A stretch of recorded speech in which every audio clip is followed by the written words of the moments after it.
Enough to knock me out, but I'm still holding the throne. You'll never know till it's over. Hello YouTube. If you're new here, hit that like and subscribe. Share this for me, please.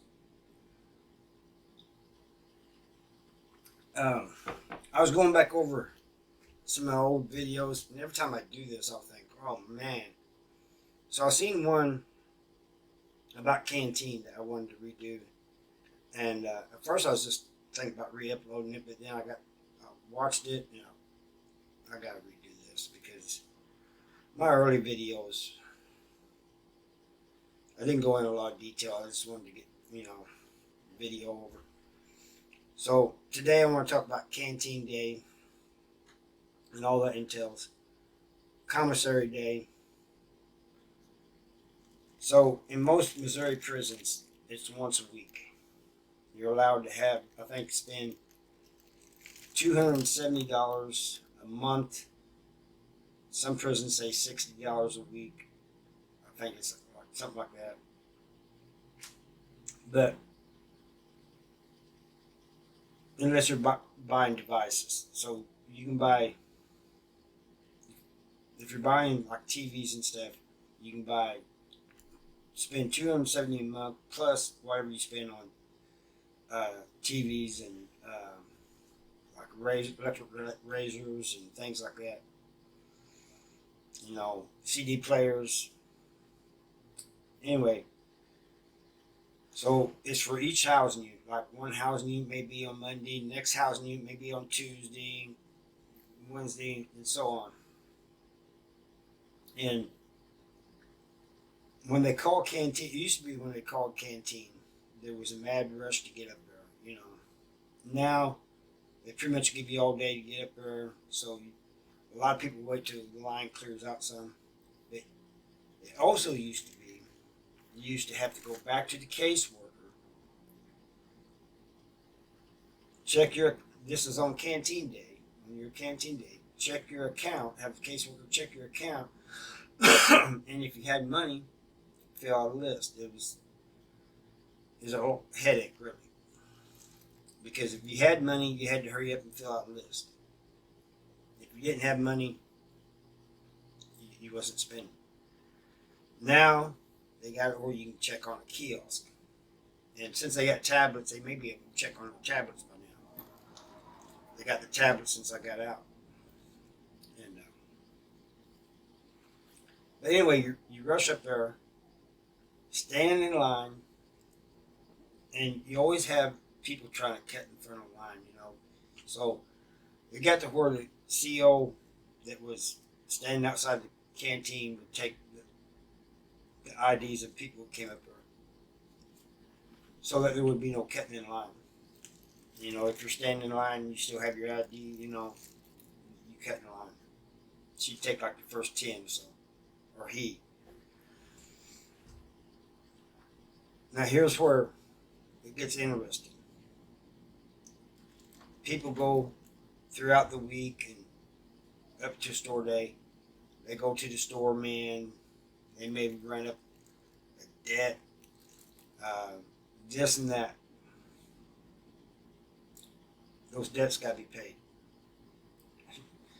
There's no getting around it. And I always tried to stay away from the storeman. I never gambled or any of the other stuff. The storeman, we call him storeman here. I know like in Virginia, from listening to other YouTubers, they call him the store box. We call him the storeman. He's running a store. And this means that he will loan you something, like say a bag of coffee, and you give him 2 back. If you're cool with him and you know him, and you guys are cool like that, he may charge you 1.5. That means you have to pay him back the bag of coffee plus another item that's worth half the bag of coffee. Anyway, everybody comes back. And especially if it's like there's some sporting event on or something that everybody's watching. Everybody's gonna be fixing up meals and stuff. But the first thing happens is you see people running around. It's a busy day for the storeman and other people that are old for different things.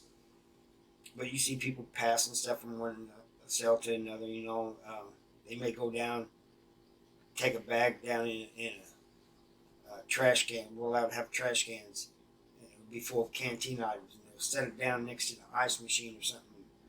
And another guy comes over that it's old too and picks it up and takes it to his cell. That's how that works. And this happens off and on throughout the day. It's a real busy time. I'm sure the guards don't like it. They can't keep an eye on everybody. Because you got each housing unit has 4 wings. So you're looking this way. And all this is going on. Excuse me. So everybody gets paid and everything, and then everybody starts fixing meals. Somebody may not have missed paying the store man. Try to go to him with an excuse, man. My money didn't hit. I'll get you, next week. He's not wanting to hear that. He's not wanting to hear that at all. Because even if it's true, let's say what you said is true, and that you're not trying to beat him. You're just, your money for some reason didn't hit. He's thinking that you're trying to get over on him. He's also thinking if he lets you get away with this, others are going to see it, because people see what's going on,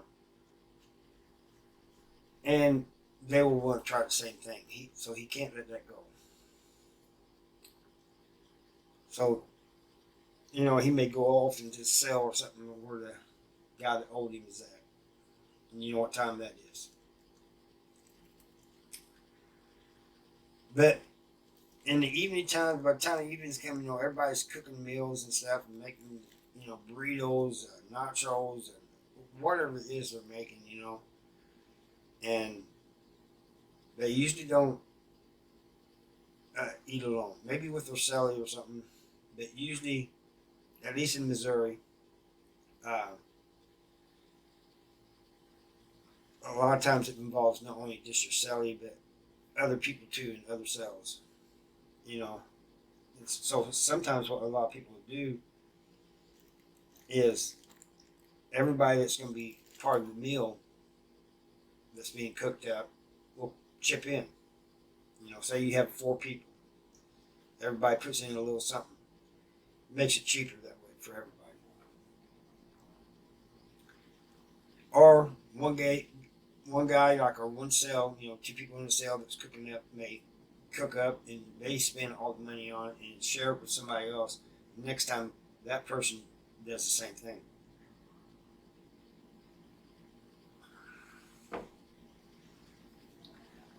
Well, I remember, it's not just one time. I was getting ready to say one time. I've seen this happen several times. And it's just different scenarios and different situations. But I remember at this one time, this guy comes back, and he bought a bunch of stuff, and he tries telling the storeman that he didn't have it. And the store, what he was owed to the storeman. The storeman said, "I just watched you come out with a bag of stuff," and he goes, "Yeah, but that's for my own personal use." He goes, "It doesn't work that way." He goes, "You pay your debts first." The guy runs to his cell, locks down for a while, and I remember the story. I knew him. He comes over to me, man. He goes, "I don't know what that little dude's up to, man, but he says he's going to pay me, man." He goes, "I don't want to do this to this kid. I don't want to do this to this young guy." He goes, man, Harvey, can you talk to him? I said, I'm staying out of it. He goes, man, if he just pays me some of it. He goes, I might be willing to let him go on till next week on the rest of it. The dude comes back out, and he goes, I'm going to get your stuff. So what he ends up doing is he goes to another storeman in another wing,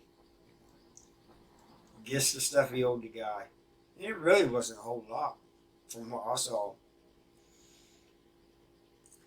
Gets what he owes him and brings him back. So now, not only he paid off that debt, but now he's in debt with this other storeman that's in another wing. It's just, that's why I tell people, avoid the storeman. It's a cycle. You pay the storeman off and you still ain't got nothing, so you go back to him for more stuff, and it just keeps adding up. Once he's got you in debt, it doesn't matter how often you pay him back. You're probably going to go back to him again because you're paying him off, but then you ain't got nothing yourself. And me and this other guy named Cole, I think I did a video on him. We get to writing these guys in Germany. What I mean by Germany, I mean a German prison. And he had gotten the addresses somehow or another. And the main reason we wanted to write him to find out about the prisons over there. One thing we noticed right off the bat by talking to these guys is that they get paid more over there for the jobs they do than we do over here. Now I heard that they're paying the cooks more now, like $80 a month now, but it used to be like $50 a month. Everybody else, except for line workers, made up to $20 a month, $15 to $20 a month. Line workers, they just made their state pay, which is like $8.50. The lead line worker may make 10. But these guys over there get paid pretty good, but they just complaining about what they're getting paid. They also said the storeman, they have storeman over there too. Store box, whatever you want to call them. They charge triple. So in other words, you get a bag of coffee, you pay $3 back. And I agree with what they said, that's just outrageous. But why even put yourself in that position? I mean, you guys are making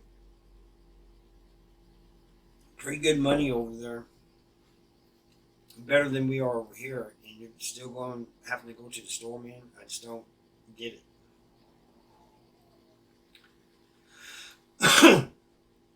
But he also said, like, the kitchen workers, like over here, you're new to the prison, you come in, they stick you straight in food service. They don't care if you had any training or not.